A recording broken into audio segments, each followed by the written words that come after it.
জামায়াত আমির doctor Shafiqur রহমানের বাসায় সৌজন্য সাক্ষাৎ করেছেন বিএনপির চেয়ারম্যান তারেক রহমান। রোববার সন্ধ্যা ৭টা ১০ মিনিটে বিএনপির চেয়ারম্যান রাজধানীর বসুন্ধরা আবাসিক এলাকায় জামায়াতের আমিরের বাসায় প্রবেশ করেন। ত্রয়োদশ জাতীয় সংসদ নির্বাচনে বড় জয় পেয়েছে বিএনপি।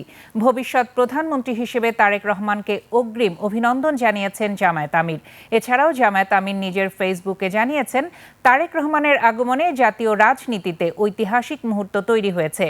তিনি প্রত্যাশা করেন, সংলাপ ও দায়িত্বশীলতার মাধ্যমে রাজনৈতিক পরিপক্কতা ও পারস্পরিক শ্রদ্ধার এক নতুন অধ্যায়ের সূচনা হবে। এর পরপর এনসিপির আহ্বায়ক নাহিদ ইসলামের বাসায় গেছেন তারেক রহমান।